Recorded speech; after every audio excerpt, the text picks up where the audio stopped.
નમસ્કાર, હું છું ચંદ્રિકા પુત્રી નિરાલી મહેરિયા અને પીએમ મોદી માટે એક જ વસ્તુ કહેવી છે કે દેર આયે દુરુસ્ત આયે. આખરે ધર્મેન્દ્ર પ્રધાને રાજીનામું આપી દીધું છે અને આપણી સાથે આ જ મુદ્દે વાત કરવા જોડાયા છે અમારા સહયોગી અનિલ પટેલ.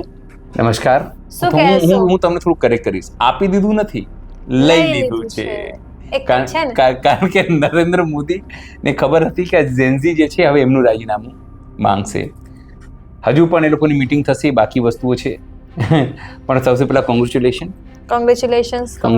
એટલા માટે કોંગ્રેચ્યુલેશન આપું છું કે આ તમારી મારી જીત નથી, દેશના કરોડો યુવાઓની જીત છે. કોઈ એક વ્યક્તિની જીત નથી આ, કે કોઈ પક્ષની જીત નથી. કોઈ શ્રેય લઈ શકે છે, પણ આ કોક્રોચોસની જીત છે. જો સીજીઆઈ કહીને વડાપ્રધાનને ભરાઈ દીધા એવું કહી શકાય. અને એક આંદોલન મજાકમાં શરૂ થયેલું આંદોલન આજે આટલા લોકોનું એક્સપિરેશન બની ગયું છે નિરાલી. એટલે એક સારા સમાચાર છે કે સરકાર ઝૂકી છે. વડાપ્રધાન નરેન્દ્ર મોદી જે અત્યાર સુધી કહેતા હતા કે મેં દબાણની રાજનીતિમાં નથી આવતા, એ ઝેન્ઝીના આંદોલન થકી ઝૂકી ગયા છે. ખેડૂત આંદોલન કરતા. હા, પણ મૂળ વસ્તુ કેવું છે હું તમને કહી દઉં કે આ વસ્તુ જો 1 મહિના પહેલા થઈ ગઈ હોત ને, જ્યારે આ વસ્તુ થઈ અને પહેલા દિવસથી રાજીનામું લઈ લીધું હોત, અથવા એને નૈતિકતાથી ધર્મેન્દ્ર પ્રધાને નૈતિકતાના ધોરણે આપી દીધું કે હું નથી સંભાળી શકતો. 2024માં પણ તમે આયા, આ પ્રકારનું નીટનું પેપર લીક થયું હતું, ત્યારે પણ લોકોએ તમારી માંગી. ચલો ઠીક છે, પહેલી વખત હતું, તમારા માટે અનુભવ નવો હતો કે ભાઈ પેપર લીક થાય, આ તે તમને સમય આપ્યો 2 વર્ષનું, છતાં પણ તમે ના કરી શક્યા. હવે શું? પછી વડાપ્રધાન નરેન્દ્ર મોદી પ્રકટ થાય, એક વખત નહીં 2 દિવસમાં 2 વખત પ્રકટ થાય રાત્રે, કે હેલો ફ્રેન્ડ્સ, અમે કડકમાં કડક નિયમ બનાવીશું, અમે આ કરીશું, 10 કરોડ દંડ થશે, ફાંસી થશે, 93 દિવસ આજીવન કારાવાસ થશે, આ બધી વાતો અમે કરીશું. હજુ સુધી એ જ ધર્મેન્દ્ર પ્રધાન કે સરકારની આખી મશીનરી કે ગોદી મીડિયા જે આજે રાડો પાડીને ગળા બારી કરી છે, इस वक्त की सबसे बड़ी एकदम जोर से એ રીતે નહીં, ફરી જોરથી ઓરિજિનલ કો सबसे बड़ी खबर आ रही है. नहीं, इस वक्त की सबसे बड़ी खबर आ रही है. આ ટોન તમે વિચાર કરો ભૈયા, અભી તક તો તમે લોકો શું કરતા હતા? આ તો વિદેશી ફંડ છે, ક્યાંથી જમવાનું આવે છે, બાંગ્લાદેશ. હા, આ બધી વસ્તુ કરવામાં આવતી હતી ને. આ જ ભાજપના લોકો આપણે ગયા હતા સામે, શું કહેતા હતા? આ બધા ગદ્દારો છે, આ લોકોને પૈસા ક્યાંથી આવી રહ્યા છે? હા, ચીનનો ફંડ આવે છે, સીજેપી વાળા કે બાંગ્લાદેશીઓ છે, બાંગ્લાદેશથી છે, એ નેપાળ વળી કરવા માંગે છે. હવે એ લોકોનું વિદેશી તાકાત પોપટ જ થઈ ગયો ને. તમે સમજો, મૂળ વસ્તુ એ છે કે જો હું તમને કહું, સરકાર જે કે આ ધર્મેન્દ્ર પ્રધાન કહેતા કે બધા ત્યાં એન્ટી સોશિયલ એલિમેન્ટ છે. આજે પણ તમે જુઓ, આખા ગુજરાતની અંદર આમ આદમી પાર્ટી કોલ આપેલું આજે કે અમે સત્યાગ્રહ છાવણી ભેગા થઈશું, કોકરોચ આંદોલન કરીશું, પ્રાણુડીકનું. તમામને પકડવામાં આવ્યા. અને શું કહીને પકડવામાં આવ્યા? કે તમે એન્ટી સોશિયલ એલિમેન્ટ જેવું કામ કરી શકો છો, એટલે તમને પકડવામાં આવી રહ્યા છો. તો એનું મતલબ કે આખી કવાયત છે તમારી તો પપલું થઈ ગયું તમારું. તમે જે લોકોને ગાળો આપતા હતા, જે લોકોને એન્ટી સોશિયલ એલિમેન્ટ, દેશદ્રોહી અને ખબર નહીં વિદેશી ફંડેડ છે, અને એના આકાઓ કે વિદેશમાં બેઠા છે, આવું બધી તમે વાતો કરતા હતા, તો હવા નીકળી ગઈ તમારી, તો પપલું થઈ ગયું. સીધી ભાષામાં વાત કરી. અને 2 દિવસ પહેલા આપણા જગદીશભાઈ પંચાલે ધરણા કર્યા હતા. અહીંયા ધરણા આપણે પૂછવા ગયા હતા તો કે ખબર નહીં. મને તો કે હાય મોદી, પછી કે સોરી રાહુલ ગાંધી હાય. પણ તમે તો હાય મોદી ને હાય મોદી કરાવી દીધું. રામ મંદિર વિશે ખબર નહીં. પણ મુદ્દો એ નથી નિરાલી, આપણે મુદ્દો એ છે કે આજે જે ઘેટા પારીને કહી રહ્યા છે એ જ ન્યૂઝ એન્કરો, એ લોકોને શરમ નથી આવતી. એ લોકો તમામ લોકો ગયા હતા ત્યાં રિપોર્ટિંગ કરવા એમના ચેનલના. ગોદી મીડિયા હાય કરીને લોકોને ત્યાંથી કાઢી મૂકેલા. પત્રકારો છે, પત્તલ ચાટવા વાળા પત્રકારો, એ કયા મોઢેથી આ લોકો ઘેટા પાડીને કહી રહ્યા છે? પણ હજુ બી તમને કહ્યું, મૂળ મુદ્દો આ નથી. મૂળ મુદ્દો એ છે કે આજે જ સીજેપીના લોકો મળ્યા, 2 દિવસથી મળતા હતા, તમામ વસ્તુ થતી હતી, અને આરએસએસ પણ આવી ગયું સામે, જે 1 મહિનાથી આરએસએસ મૌન હતું. મોહન ભાગવત અને આરએસએસ પર પણ ઉડ્યું હતું. નહીં, રીઝન કેમ ઉડ્યું હતું તમને ખબર છે? ધર્મેન્દ્ર પ્રધાન આરએસએસ ના કોટામાંથી ગયા હતા. તમને કહી દઉં, આરએસએસ ને આટલું દિવસ સમજી ગયો સમજવા માટે. આરએસએસ ના લોકો, બીજેપી ના લોકો, રાઇટ વિંગર, આ તમામ લોકો આજે પણ ગુજરાતમાં તમામ લોકો ડિફેન્ડ કરતા હતા. પણ મૂળ મુદ્દો શું હતો કે ભાઈ તમે એકાઉન્ટેબિલિટી ફિક્સ કરો. ભાઈ તમારા જો નિયમ બનાવવાથી સમજો બળાત્કાર ને તમે ફાંસી આપશો તો બળાત્કાર રોકાઈ જશે? તો ના. પણ ડર ફેલાશે, ઓછું એક્ઝેક્ટલી, ડર ઓછું થશે. એ થશે, જે વિભાગનો જે વડો છે એનું રિઝાઇન થશે તો ગભરાશે, એ પોતાના વિભાગ ઉપર સારી રીતે ડર લાગશે ને એને એક દાખલો બેસશે કે ભાઈ તમે આવું કરશો તો સરકાર આવી રીતે તમારા ઉપર નિર્ણય લેશે, પગલાં લેશે, તમારે જવું પડશે, બરાબર? તમારી ક્રેડિટ ખરાબ થશે. 1.5 કે 2 મહિના તમે લગાવી દો, તમે આખા આંદોલન ડિસ્ક્રેડિટ કરવાનો પ્રયત્ન કરો. એક તો નીટ પેપર લીક ત્યારે 21 લોકોએ આત્મહત્યા કરી, એમાંથી એક છોકરા આપણા ગુજરાતનો છે. એના પછી આંદોલનમાં ઘણા લોકોએ જીવ ગુમાવ્યો ને એક છોકરાએ કાલે જ રાહુલ ગાંધીની પીસીમાં મેં જોયું એક આંખ લાઈફ ટાઈમ માટેની આંખ ગુમાવી દીધી. તમે વિચાર કરો, રાહુલ ગાંધી જ્યારે બાકીના જે છોકરી ઉપવાસ કર્યા હતા 22-21 દિવસના, એ છોકરી અને એનો ગ્રુપ આજે રાહુલ ગાંધીથી મળ્યો સવારે. 3 માંગો મૂકી. ધર્મેન્દ્ર પ્રધાનનું રાજીનામું એટલું જ નહીં, એ વિભાગમાંથી મને કોઈ પદ ના આપવું જોઈએ, કોઈ બીજે વિભાગમાં પણ નહીં. બીજું, જે લોકોએ પેલેટ ગન માર્યા, જે લોકોએ પોલીસને દંડા માર્યા વિદ્યાર્થીઓને, જેમાં છોકરીનું જીવ ગયું, લોકોના માથા ફૂટ્યા, આંખ ખોઈ નાખી, આ તમામ લોકો જે થયું એ લોકો વિરુદ્ધ પણ પગલાં લેવામાં આવે. નંબર 3, 2 વખત હાઈ ફ્રેન્ડ્સ કહેનારા વડાપ્રધાન નરેન્દ્ર મોદી દેશની માફી માંગે. હવે તો દેશની માફી માંગવું બને છે. ભાઈ તમે લીધું છે એટલું મતલબ તમે સ્વીકાર્યું છે કે ભૂલ થઈ છે. જો તમે સ્વીકારો છો કે ભૂલ થઈ છે તો હું તો કહું કે સાહેબ અમિત શાહનું બી રાજીનામું કેમ ન થાય? જે મારવા વાળા લોકો હતા પોલીસ અંડર, કોના અંડરમાં છે? દિલ્હી પોલીસ અંડરમાં આવે છે, સીધા અમિત શાહના અંડરમાં. રાહુલ ગાંધી શું માંગ કરી? હું કઈ રાહુલ ગાંધીનું ફેવરની વાત નથી કરતો નિરાલી, આ બેઝિક વાત છે. જો તમે ધર્મેન્દ્ર પ્રધાન આવું કર્યું અને છોકરીનું જીવ ગયું છે, યુવતીનું જીવ ગયું છે, અને તમે આટલા લોકો વિરુદ્ધ ખોટા કેસો કર્યા કે સાચા કેસો કર્યા, જે પણ તમે કર્યા, પણ તમે ખોટું કર્યું તે હકીકત હતું, તો એનો વડા કોણ? અમિત શાહ. તો એને રાજીનામું આપવું જોઈએ. અને તમે કંટ્રોલ નથી કરી શકી રહ્યા તો તમારે રાજીનામું આપી દેવું જોઈએ. ભાઈ આટલા દિવસથી તમે શું કીધું? માન્યા જ નહોતા, માનવા તૈયાર જ નહોતા. હવે તમને લાગ્યું જો બિહારમાં જે શું પરિસ્થિતિ છે, ઉત્તર પ્રદેશમાં શું પરિસ્થિતિ છે, ગુજરાતમાં તમે જુઓ શું પરિસ્થિતિ છે. ગુજરાત તો શોકિંગ હતું, અમદાવાદમાં જે થયું અચાનક લોકો અહીંયા આવી ગયા, આ બધું રિપોર્ટ થયું હશે. કાલે સાંજે તમે જે છોકરાઓ બહાર નીકળીને આવ્યા, મહારાષ્ટ્રમાં થયું, સાઉથમાં, દક્ષિણ ભારતમાં થઈ રહ્યું છે. એટલે ખબર પડી ગઈ કે જો આવું રહ્યું તો ભાજપના લોકોને બહાર નીકળવું મુશ્કેલ થઈ જશે. એ તો આપણે જોયું કોમેન્ટ બોક્સમાં જે થયું આપણા સામે. જો ગુજરાતની અંદર લોકો હજુ બી ગાંધીજીના મૂલ્યોમાં માને છે, એટલે લોકો લખીને પોતાનું ભડાસ કાઢે છે, લખીને બોલીને. પણ સર ગાંધીજીમાં માનનારા ભૂલી જાય છે કે ગાંધીનું આ રાજ્ય છે, આપણે તો આંદોલનની ભૂમિ છીએ, આંદોલન કરવું જોઈએ. એક્ઝેક્ટલી, આંદોલન કરવું જોઈએ, શાંતિપૂર્ણ આંદોલન કરવું જોઈએ, ધરણા પ્રદર્શન કરવા જોઈએ, કરવા દેવા જોઈએ. પણ સરકાર શું કરે છે? તમે જો રાત્રે બધાને ઉપાડી લીધા, આજે આમ આદમી પાર્ટીના લોકો, આપણે કઈ આમ આદમી પાર્ટીમાં સમર્થક નથી, તમને કહું વ્યક્તિગત રીતે, પણ હું વ્યક્તિગત એવું માનું છું લોકશાહીમાં તમારે આંદોલન કરવા દેવા પડે, લોકોનો અવાજ બનવા દેવું પડે. આ ખેડૂતો એક તરફ આંદોલન કરી રહ્યા, સાહેબ કેટલા દિવસથી આંદોલન કરી રહ્યા છે. રાજીનામું આપવું જોઈએ સાહેબ, જીતુ વાઘાણીને બી રાજીનામું આપી દેવું જોઈએ. ના કંટ્રોલ કરી શકે તો ઋષિકેશ પટેલને પણ આપી દેવું જોઈએ, અને દારૂ બંધી ન કરી શકે તો હવે આ થશે. હું તમને કહું, આ પહેલી વખત ઝૂક્યા ને, વારંવાર ઝૂકશે. હવે વારંવાર આ લોકો ઝુકાવશે, અને ઝૂકવું પડશે તમારે. કેમ યાર, કેમ ના ઝૂકવું પડે? અંગ્રેજો થોડી છો તમે યાર, તમે અંગ્રેજો છો? તમે અંગ્રેજો છો? મારો સવાલ એ છે. તો જવાબ છે ના. આ તમારા જ લોકો છે, તમારા જ યુવાનો છે. જો તમારા જ યુવાનો ને તમારી વાત ન માને તો ઝેન્ઝી શું કરશે? તમે જો આ એમને ઝૂક્યા નહીં આપણા સાહેબ, આ ડર હતું ઝેન્ઝી. વિદેશમાં બદનામી થઈ રહી હતી, ઇંગ્લિશ બોલવાળા છોકરા કહેતા હતા કે તમે, અને તમારી જે આખી રાજનીતિ હતી હિન્દુ મુસ્લિમ, એ આ આંદોલન ખતમ કરી નાખ્યું. તમે જુઓ ત્યાં મુસ્લિમો, ક્રિશ્ચનો, ઈસાઈઓ તમામ લોકો ત્યાં સેવા આપી રહ્યા હતા, સિખો. અને એક ટીવી ચેનલના બેને પૂછ્યું કે ક્યાં નામ હે આપકા, તો કે મોહમ્મદ દીપક. તમે વિચાર કરો, એટલે લોકોની વસ્તુ એ છે કે જે આખું નેરેટિવ આ લોકોએ સેટ કર્યું હિન્દુ મુસ્લિમનું, આ ધ્વસ્ત થતું હતું કે જો આ ધ્વસ્ત થઈ ગયું ત્યાં લોકો આવી ગયા એક જેવું, તો પછી ભાજપની તો રાજનીતિ ખતમ થઈ જશે. અને હું તમને કહી દઉં, આ ટર્નિંગ પોઈન્ટ છે, તમે માનીને ચાલો. ધર્મેન્દ્ર પ્રધાનનું રાજીનામું આ ટર્નિંગ પોઈન્ટ છે ભારતીય જનતા પાર્ટી માટે, ભાજપના ભક્તો માટે, ભાજપના સમર્થકો માટે, વડાપ્રધાન નરેન્દ્ર મોદીના ભક્તો માટે, એમના સમર્થકો માટે, કે તમારા સાહેબ પણ ઝૂકે છે, એ તમે માનીને ચાલો. કેમ ન ઝૂકે? જ્યારે વાત વેલિડ હોય, જ્યારે વાત મુદ્દાની હોય તો કેમ ન ઝૂકે? અને જો દિલ્હીમાં ઝૂક્યા છે તો ગુજરાતમાં પણ ઝૂકવું પડશે. ખેડૂતોના મુદ્દે ઝૂકવું પડશે. હજુ બી હું કહું છું અમે ખેડૂતોના પક્ષમાં છીએ. ખેડૂતોને તમે આપો, કેમ ના આપો? પણ મૂળ મુદ્દો શું છે આખી ઘટનામાં તમને કહું કે સવાલ છે કે હવે શું યથાવત રહેશે, લોકો ઘરે જતા રહેશે, શું થશે? શું થશે? કારણ કે અત્યાર સુધી શું માંગ હતી? રાજીનામું. મેઇન માંગ હતી રાજીનામું.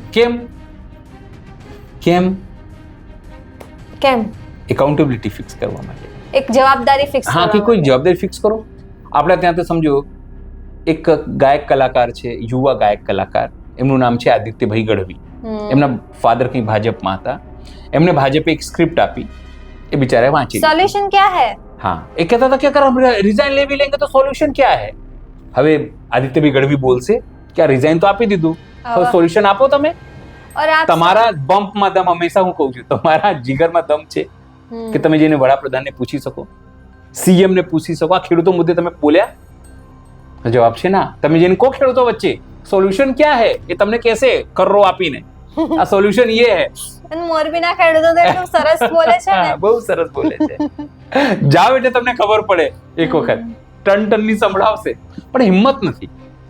આ તમે જુઓ, તમામ કલાકારો, ધાર્મિક ગુરુઓ, જે ભાજપના ચમચાઓ છે, નહીં બોલે.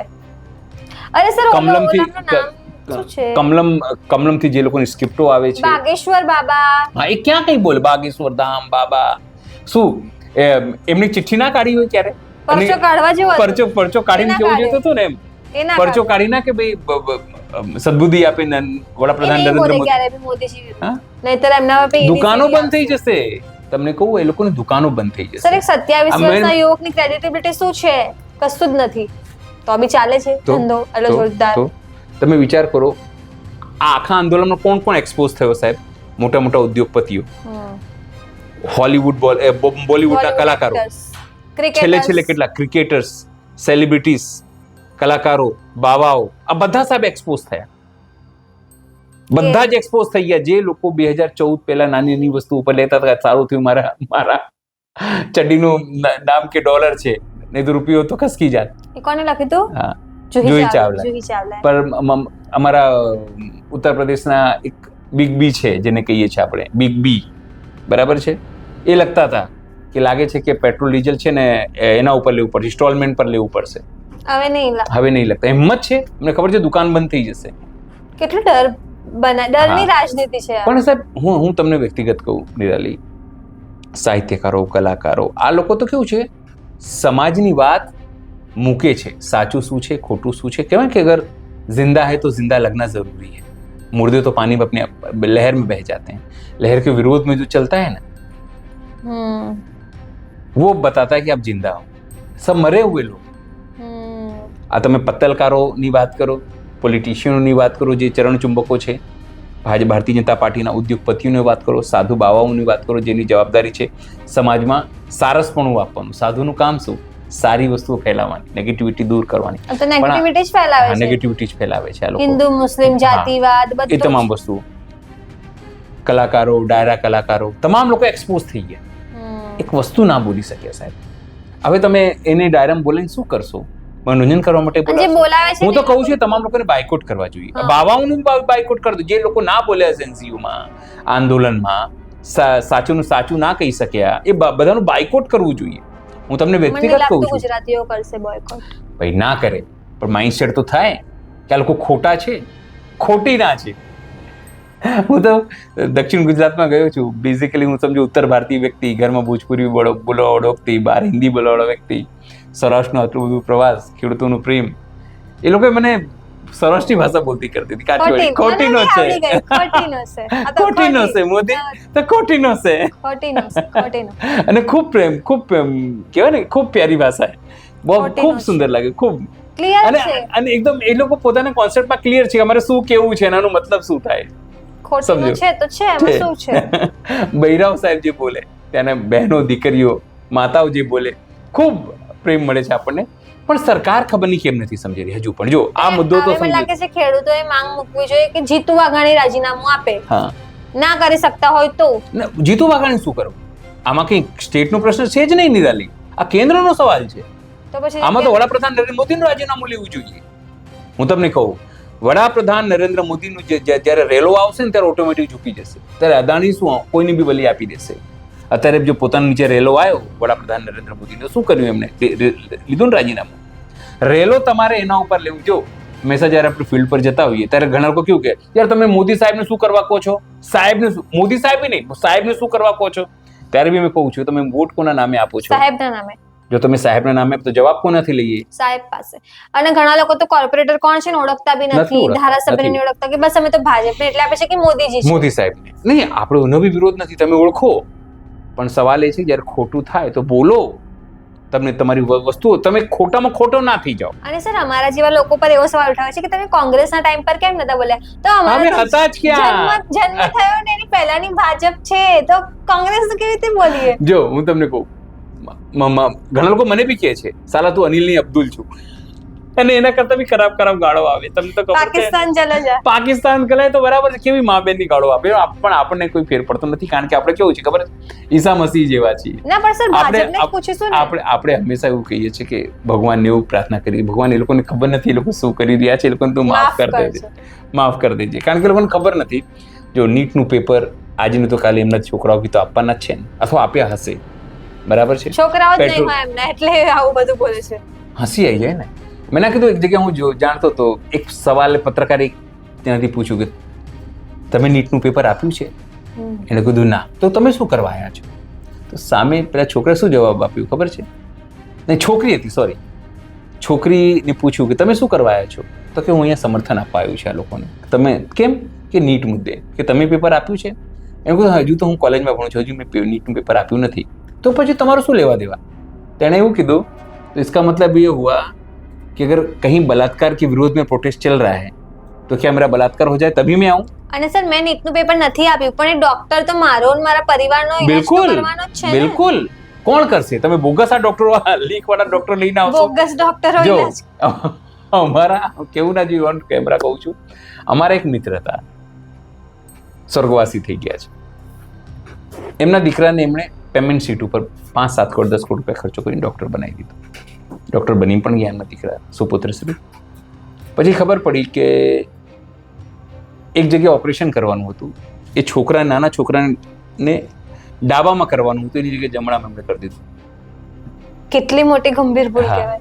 સમજો, એનેસ્થેસિયા આપીને. મૂળ વસ્તુ એ છે કે તમને આવા ડોક્ટરો જોઈએ. જો તમે સ્વીકારતા હો કે સાહેબે બધું બરાબર કરી દીધું છે, મોદી સાહેબે, તો તમને આવા ડોક્ટર મંજૂર છે, કબૂલ છે, તો ઓકે. પણ એક તમે કહી દેજો ભાઈ લીક વાળા જ અમને ઘરે મોકલજો, અથવા અમે લખજો બોર્ડ ઉપર કે લીક પેપર વાળા ડોક્ટર, અમે ત્યાં જ જઈશું, અમારા ભક્તો, અમારા ગોબર ભક્તો ત્યાં જઈશું. બેદરકારી કહેવાય. ભાઈ મૂળ વસ્તુ એ જ છે નિરાલી. અહીંયા આપણે જે ચર્ચા કરી રહ્યા છીએ એના માટે ચર્ચા નથી કરી કે ભવિષ્યમાં જો ડોક્ટર બનશે, હેલ્થ સેક્ટર તમારું છે જે ઇમ્પોર્ટન્ટ છે, જે લોકો આપણે ભગવાન તુલ્ય ગણીએ છીએ. બિલકુલ. અરે તમે સમજો, આપણે આપણું શરીર એના સોંપી દઈએ છીએ, ભાઈ તારે જે કરવું તું મને સાજો કર. તમે વિચાર કરો, આપણું શરીર એને આપણે જેને સોંપી દઈએ છીએ, તારે ઇન્જેક્શન લગાવવું હોય, આ કરવું હોય, એમને કોઈ તમને ઇન્જેક્શન મારે તો સાહેબ આઈપીસી પ્રમાણે 307 લાગત. કોઈ કટ તમને કરે, લોહી નીકળી જાય તો. પણ આપણે એને સોંપી દઈએ છીએ, કુચુર આમ નસ માણ 4 જગ્યાએ ઘૂસે છે, કરવા દઈએ છીએ ને, આપણે એને પરમિટ કરીએ છીએ. કેમ? વિશ્વાસ હોય છે કે ક્વોલિફાઈડ ડોક્ટર છે. પણ આવી રીતે જો આવશે ડોક્ટર અને એના વિરુદ્ધમાં જ્યારે છોકરાઓ આંદોલન કરે તો તમે પેલેટ ગન મારો દીકરીઓ ત્યાં હતી સાહેબ, એના પ્રાઇવેટ પાર્ટ્સમાં એ લોકોએ લાકડીઓ મારી, એના કપડાં ફાડ્યા. એ બધાનો કોઈ જવાબ નથી મોદીજી પાસે. એ લોકો કોઈ જવાબ નથી. આજે મેં તમને ના કીધું 3 માંગુ જે રાહુલ ગાંધી કરી, હું એના વાતથી સંમત છું. પહેલી તો રાજીનામું આપો. રાજીનામું તમને આપું.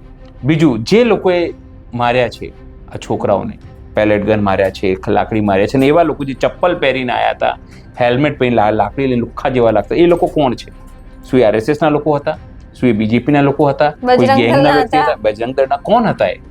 એની તપાસ થવી જોઈએ. અને જે લોકોએ પરમિટ કર્યું પોલીસની સાથે, એ લોકો વિરુદ્ધ કાર્યવાહી થવી જોઈએ. એક થિયરી તમે જોઈ, એમાં એવું કહે છે કે ધર્મેન્દ્ર પ્રધાનની પાસે જ્યારે પેટ્રોલિયમ મિનિસ્ટ્રી હતી ને ત્યારે એમની ONGC માંથી 600 કે 700 કરોડનું ફંડ RSS ને અપાયું છે ને, એટલે RSS બચાવતું. હા, RSS ના કોટામાંથી હતા એ 100% RSS ના કોટામાં. 700 કરોડ કોઈ તમને આપતું હોય તો તમારે બચાવવા પડે, એમને બચાવવા પડે, પેપર લીક કરાવવા પડે અને 600-700 કરોડ વસૂલ કરાવવા પડે. ક્યાંથી કરો તમે? પણ મૂળ વસ્તુ એ છે કુલ મળીને કે હવે ગુજરાતમાં શું, આંદોલન પછી શું?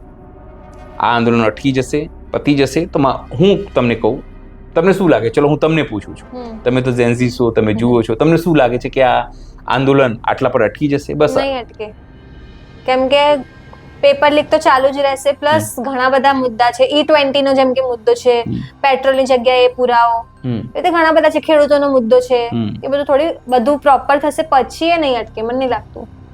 જો વ્યક્તિગત હું માનું છું કે હવે મુદ્દો એ થશે કે તમે માર્યા છે એના માટે જવાબદાર કોણ? એક તો એ માર્યા છે એની જવાબદારી લો. કોઈ કેસ તમે ના કરો, કોઈ વિદ્યાર્થી જે આવ્યા હતા તમામને છોડી મૂકો, દેશદ્રોહના એવા કેસ લગાવી દે તો ક્યાં જવાબ? એ તમે છોડો, એ બી આવશે. બીજું કે રાહુલ ગાંધી જે માંગ કરી છે કે ભાઈ પીએમ મોદી આવીને માફી માંગવી જોઈએ, એ મને નહીં લાગતું. મોદીજી માફી નહીં માંગે. જો માફી નહીં માંગે, પણ મને લાગે છે આજે રાતે 8 વાગે દેશના નામે સંદેશ, એવું કંઈક લાગશે ને. પણ હવે તો કેવું છે ખબર, સંસદમાં બોલવું પડશે એમ. કાલે જવાબ શું? ભાગ્યા નતા, જતા રહ્યા હતા છોડીને. ભાગ્યા થોડું બધા કે જતા રહ્યા હતા છોડી. પણ મૂળ વસ્તુ કેવી છે ખબર છે? હવે આ લોકો સંસદમાં બી કયું મોઢું લઈને જશે? અને સંસદમાં જોયું કંગના રનૌત ને બધા રાહુલ ગાંધીનો વિરોધ કરતા હતા. રાહુલ ગાંધી થોડી પીએમ છે તમારો. મને એ જ હસી. અને અહીંયા જગદીશ વિશ્વકર્મા આપણી સામે કોંગ્રેસ ઓફિસે 30-32 વર્ષથી તમારી સરકાર હોય અને તમારે જઈને ત્યાં કોંગ્રેસ કાર્યાલય કરવું પડે, તમારે તો ડૂબી મરવું જોઈએ. અને બી આપણે કાર્યકર્તાઓ સાથે વાત કરી, ખબર નથી કેમ આવે છે. સોરી મેડમ, બસ એટલું. પણ વિચાર કરો, અમદાવાદમાં એ લોકોને 10,000 કાર્યકર્તા ના મળ્યા સાહેબ, ક્યાંક ધોળકાથી, માણસાથી. આપણે માની લઈએ કે 1,000 કાર્યકર્તા એ લોકોને અમદાવાદમાંથી, શહેરમાંથી ના મળ્યા. લોકો માણસાથી, અમિત શાહના વિસ્તારથી, ધોળકા, ધંધુકા, ડીસા, બોલો ત્યાંથી આવ્યા હતા. એટલા માટે તમે જો ને, એટલા માટે જયારે હું મારા ઇન્ટરવ્યુ પૂછું ક્યાંથી આવ્યા છો, શું નામ છે, ક્યાંથી આવ્યો છો, કેતા અમે ડીસાથી, અમે ધોળકાથી, અમે ધંધુકાથી, કેટલાક લોકો અમે અમદાવાદથી. તમને અમદાવાદ પ્રોપર ના સાહેબ 1,000 લોકો ના મળ્યા કે અહીંયા તમે ધણા કરો. અમે તો વિશ્વની સૌથી મોટી પાર્ટી. અને પછી મોટા મોટા ડીજે લઈને આવ્યા હતા, 2 ડીજે ઢોમ ઢોમ ઢોમ વગાડે, તો કાન ફાળો એવું હતું એમ. અને એમાં પણ રાષ્ટ્રગીતના ગીતો વાગતા હતા. તમે રાષ્ટ્રહિતના ગીતો, જ્યારે આ લોકો રાષ્ટ્રીય લેવા દેવા નથી. અને સોરી મેડમ માણામાં તો જોરદાર થયું એમ. લોકો લખતા કે આ લોકો એ સોરી અંગ્રેજી તો એ સમય બી સોરી બોલતા. મને તો એક લાગ્યું કે વીર સાવરકર લાગુ કથિત વીર ખૂનમાં છે. હા, માફી માંગવી. સાવરકર ની વાત કરતા હતા લોકો, માફી વીર કે છે ને એની વાત કરતા કે ખૂનમાં છે એમની સોરી કે. પણ હજુ બી હું તમને કહું કે જો આ ઝૂક્યા છે. હવે ખેડૂતોનું આંદોલન જો ગુજરાતમાં, તમને કહી દઉં, ગુજરાતમાં નહીં, જ્યાં જ્યાંથી લાઈનનો પસાર વધુ ઉગ્ર થશે. આજે જે ખેડૂતો હતા જોડા વાળવાળા, એમને કીધું કે જો સરકારને તમારે ઝુકાવવું હશે તો આ ઝેન્ઝી ને આંદોલન તમારે કરવું પડશે. ઝેન્ઝી થી શીખવું પડશે કેવી રીતે આંદોલન કરાય, કેવી રીતે. ભલે તમને માર ખાઓ, જો હજુ હું તમને કહું, આમાં બી જીત કોની થઈ? અહિંસા વાળાની જીત થઈ ને, ગાંધીજીની વિચારધારાની જીત થઈ. જે દિવસે થયું પેલી છોકરી, એમાં નામ ભૂલી ગયું, પૂજા કે નેહા, इन्होंने कहा कि इनको क्या पता कि हमको इंस्पिरेशन कहाँ से मिलती है, हमको सावित्री बाई से इंस्पिरेशन मिलती है, हमको ज्योतिबा फूले से इंस्पिरेशन मिलती है, हमको अम्बेडकर से मिलती है, हमको गांधी के अहिंसा से हमको इंस्पिरेशन मिलती है. प्लान था कि जो गांधी को मारने की बहुत कोशिश की, लेकिन गांधी फिर आ जाता है. ये समझो, હું હંમેશા કહું છું, તમે બંદૂકોથી કોઈ બી સરકારને ના હરાવી શકો. ગાંધીના માર્ગ, તમે ગાંધીને ગાળો આપી શકો, પણ એનું જ એક હથિયાર છે કે તમે જીતી શકો દુનિયા. એકને જેલ में નાખશે, 1000 લોકો જેલ ભરો કરી દેશે. હા, 1 લાખ લોકો કરી દો જેલમાં ભરો, લાવો. ગાંધી તમને એ શીખવાડતા કે જે ડર સત્તા તમને દેખાડે ને, એ ડરને કાઢી નાખો. તમે ડર જેલની દેખાડે છે, ચલો ભરાઈ જાઓ જેલમાં. એટલે ગાંધીની જીત છે આ. જો હજુ બી હું તમને કહું છું, આ કઈ ગોડસે વાળાઓની જીત નથી, આ ગાંધીની જીત છે. ધર્મેન્દ્ર પ્રધાનની રાજીનામું આ ગાંધીની જીત છે, આ આંબેડકરની જીત છે, આ દેશના સંવિધાનની જીત છે, આ ઝેન્ઝીની જીત છે, અને આ દેશની જીત છે. તમે સમજો એ વાત. આ ખૂબસૂરતી છે કે તમે ગન મારશો પણ અમે અવાજ ઉપાડીશું, તમે પથ્થર મારશો અમે તમને ફૂલ આપીશું, તમે અમારા માથા ફોડશો, અમારા લંગરમાં આવો, તમે અમને જમાડીશું. તમામ વિરોધ કરીશું પણ અમે શાંતિ રાખીશું. તમે હિંસા કરશો, તમારો જવાબ અમે અહિંસાથી આપીશું. આ જીત હું જ કહું છું ને, ગાંધીની જીત છે. એટલે હવે રાજીનામું પર ફાઇનલ શું રહેશે હવે આગળ? ફાઇનલ હજુ જો હું તમને કહું, કોંગ્રેસ નહીં ઈચ્છે કે જલ્દી આ બંધ થાય. કોંગ્રેસ ઇવન સીજેપી પણ નહીં ઈચ્છે. કારણ કે ભાઈ જો એને બી જીવિત રહેવું છે, કોક્રોચેસને બી તો જીવિત રહેવું છે ને. જો હવે આંદોલનો અલગ અલગ મુદ્દાઓ પકડશે, ચાલુ રહેશે. હા, રાજ્યોમાં જશે અને સરકારને હવે આ લોકો વારંવાર ડરાવશે. અને ડરાવવું જોઈએ. કેમ ન ડરાવવું જોઈએ યાર? તમારા ટેક્સના નાણાંથી તમે આ સંસદમાં બેસીને મજા કરો છો, હેલિકોપ્ટરમાં ફરો છો. કોઈના બાપનો દેશ થોડી છે. યસ, અમારો દેશ બધાનો હા, દેશ. બધાનો દેશ છે. હમ किसी के बाप का देश थोड़ी ना है. હમ અમે કહીએ છીએ કે તમે હજુ બી અમે કહીએ છીએ, જો ન્યૂઝ પોર્ટલ લોકોને ડરાવવાનો પ્રયત્ન કર્યો, ઝુકાવવાનો પ્રયત્ન કર્યો, હજી એ કરે છે. પેજ બંધ કરવાનો પ્રયત્ન કર્યો, આપણે ડર્યા. આપણે તો કેટલી વાર પેજ બનાવ્યું. કેમ નિરાલી મહેરિયા, કેમ? કેમ કે અમને કઈ ખોટું નથી કરતા. અને ખોટું નથી, આ દેશ સંવિધાનથી ચાલે છે, લોકશાહી છે, લોકશાહીથી ચાલે છે. હા, તો એવું હોય તો પછી તમે ઓલા જિનપિંગ ને એ લોકો જેવું કરી દો. જિનપિંગ, કિમ જોંગ, હા, એ લોકો જેવું એવું કરી દો કે ભાઈ તમે લિખિતમાં આપી દો. આજે પણ તમને કહીએ કે હંમેશા હું કહું છું કે આજની જે ડિબેટ છે એટલા માટે ઇમ્પોર્ટન્ટ છે કારણ કે ધર્મેન્દ્ર પ્રધાનનું રાજીનામું થયું છે ને એકાઉન્ટેબિલિટી ફિક્સ કરવાની વાત સરકારે પહેલી વખત 14 વર્ષમાં સ્વીકારી છે. નહીં તો મણિપુર અંગે સાહેબ આંદોલન થયું હોત તો અમિત શાહનું રાજીનામું થઈ જાય. રેલવે દુર્ઘટના થયું, અશ્વિન વૈષ્ણવનું રાજીનામું થઈ જાય. આટલું મોટું આતંકવાદી હુમલો થયો, રાજનાથસિંહનો સાહેબ થઈ જાય. આખી કેબિનેટ ફેલ છે સાહેબ. તમે જુઓ ને, નિર્મલા સીતારામન ક્યાં અરે ફેલ છે. નિર્મલા સીતારામન ડોલરની સામે ક્યાં આવી નથી. પણ એ ક્યાં બિચારે ડુંગળી ક્યાં ખાય છે બેને? કે હું ડુંગળી મેં પ્યાજ નહીં ખાતી, મુझे ભાવ નહીં પતા, પ્રાઇસ નહીં પતા. સોચો, એટલે આખી સિસ્ટમ ફેલ છે સાહેબ. પણ ઠીક છે, હિન્દુ મુસ્લિમ નામે દેશ ચાલે છે. ગુજરાતમાં એમ તો હર્ષ સંઘવીનું રાજીનામું થઈ જાય, બધાનું થઈ જાય છે, બધા નિષ્ફળ છે. હું તમને કહું, ભૂપેન્દ્રભાઈનું થઈ જાય. ભૂપેન્દ્રભાઈ હું જો બધા હું તમને કહું ને, બધા હિન્દી में क्या टटपुंजी हैं सब, कठपुतली कहेवाय. બીજી ભાષામાં કઠપુતળીઓ છે બધા. सबका मालिक एक है. अब मालिक झुका है ना, देखो मालिक झुका है तो कठपुतળી भी झुकेंगे. सबका मालिक एक મોદીજી. હા, મેને ક્યાં, હું શું કહું છું તમને, હવે ત્યાં ઝુકવાનું ચાલુ કર્યું છે ને, જો બે વસ્તુ થશે, અથવા છેલ્લી અને પહેલી વખત હશે અને દમન વધુ વધશે કોઈ પણ આંદોલન માટે, અથવા એક સ્ટ્રેટેજી નવી બનાવશે કે ના લોકોની સાથે રહેવું પડશે ને, તો નેપાળ વાળી થશે, બાંગ્લાદેશ વાળી થશે, શ્રીલંકા વાળી થશે. તમારે તૈયાર રહેવું પડશે. જો ના કરવું હોય તો સરકારની વાત તમારે સ્વીકારવી પડે. તમે શું લાગે છે, સત્તા ના ઉથલાઈ જાય? જેટલું કડક વલણ આ લોકો સામે અપનાવ્યું તો ટ્રમ્પ સામે અપનાવવું જોઈતું હતું. પણ ત્યાં તો ઓપરેશન વી થઈ જાય છે, ત્યાં હિંમત નથી ત્યાં બોલવાની. અને મને તો એવું જ લાગે છે ટ્રમ્પે ફોન કરીને કીધું હશે, બ્રો કીધું હશે, બ્રો દે યાર, ક્યાં પરેશાન કર રહા હે તું, એવું કીધું હશે ટ્રમ્પે. મને એવું લાગે કે ટ્રમ્પે ફોન કરીને કીધું હશે. ત્યાંથી અહીંયાથી આઈબીએ રિપોર્ટ મોકલ્યો હશે ટ્રમ્પને, કારણ કે અહીંયા તો ગણકારતા નહીં આ લોકો. ત્યાં કીધું હશે સાહેબ આ જો આવું છે, એ ટ્રમ્પે ફોન, આ બધું સિક્રેટ છે. તમે રિવીલ કેમ કરો? તમે વિચાર કરો, ત્યાં શ્યામ મીરા સિંહ, પછી કેટલા લોકો ત્યાં ગયા, શ્યામ મીરા સિંહ, સમદેશ ભાટિયા, હા, સમદેશ ભાટિયા, શ્યામ મીરા સિંહ, આ તમામ લોકો ત્યાં, બધા લોકો. એટલે મજાની વાત આખી એ જ હતી નિરાલી, આખી એક સમગ્ર ઘટનાક્રમમાં જે આપણે હસી રહ્યા છે કે કેવી દુર્ગતિ સાહેબની આવી ગઈ છે. જે વ્યક્તિ અહીંયા રહ્યો 12-13 વર્ષ, 56 इंच का सीना, 56 इंच का सीना और भीख मांग के जीना, એવું બધું કહે છે બધા. એવું કહેતા હતા ભીખ માંગ કે ચલ પડેંગે. હા, તો કેમ ઝોલા ઉઠાઈને નહીં જતા સવાલ છે ને. ખેડૂત મને કહેતો હતો, અમે મોરબી ગયા હતા ને ત્યારે, કે હું સાહેબ ઝોલો લઈને સાથે આવ્યું. કેમ કે કાલ ઉઠીને પૈસા આપે તો ઝોલામાં ભરીને નીકળી જઈશ કે. પણ મૂળ વસ્તુ એ છે કે જો આંદોલન હવે વધુ ઉગ્ર બનશે, ગંભીરતાથી હું કહું છું. લોકોને ખબર પડી ગઈ કે સરકારને ઝુકાવી શકાય છે, જેનજીઓ ઝુકાવી શકે છે, ખેડૂતો પર તમામ વસ્તુ ચલાવવી પડે. જી સર, તો ધન્યવાદ વાત કરવા બદલ. તમે આ તમામ મુદ્દે શું વિચારો છો અમને કમેન્ટ કરીને જણાવજો. અને શું લાગે છે ગુજરાતમાં કયા કયા મંત્રીઓના રાજીનામા લેવા જોઈએ એ પણ જણાવજો. જો પહેલા નંબર પર ભૂપેન્દ્રભાઈ આવે છે, એક નંબર ટાઈપ કરજો. અરે ભાઈ કહું છું, અમને નંબર આપું જ જો બધાને ચાન્સ. બીજા નંબર ઉપર આપણા હર્ષભાઈ આવે છે, ત્રીજા નંબર ઉપર જીતુ વાઘાણી, ચોથા નંબર પર ઋષિકેશ પટેલ. આ 4 છે, 1 2 3 4. તમારે જે નંબર આપવો હોય ને અમે આપી શકો. જો તમે 4 કહેશો તમે સમજી જઈશું કે આ તમે ઋષિકેશ પટેલને કીધું છે. તમે 3 કહેશો તમે સમજી જઈશું કે તમે જીતુ વાઘાણીને કહી રહ્યા છો. 2 નંબર કહેશો તમે તો બધા ખબર પડી જશે કે 2 નંબર કોણ છે, એ હર્ષભાઈ સંઘવી. અને 1 નંબરમાં તમને ખબર છે કે ભોપા દાદાજી પાણીમાં બી ચાલ્યા ચાલે, મૃદુ અને મક્કમ છે, ખેડૂતો પાસે નથી ગયા પણ પાણીમાં ચાલ્યા. એટલે કોનો રાજીનામું થવું જોઈએ જરૂરથી એમને કહેજો, કોમેન્ટ કરજો, કારણ કે આ કમેન્ટ અમે તમને વાંચીશું.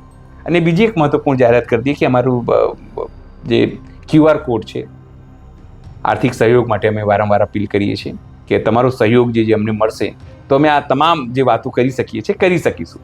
નહીં તો આ ખેડૂતોનો અવાજ દબાઈ દેશે, અમારો પેજ બંધ કરીને તમારો અવાજ બેન કરી દેશે. એટલે અમે ઈચ્છીએ છીએ કે તમે અમને આર્થિક સહયોગ કરો. અમે અમારું કામ ઈમાનદારીથી કરી રહ્યા છીએ. તમે થોડું આર્થિક સહયોગ કરશો તો નિશ્ચિત સાથે મળીને આપણે જે છે કામ કરી શકીશું. જી બાકી તો અત્યાર માટે બસ આટલું જ. ધન્યવાદ. ધન્યવાદ.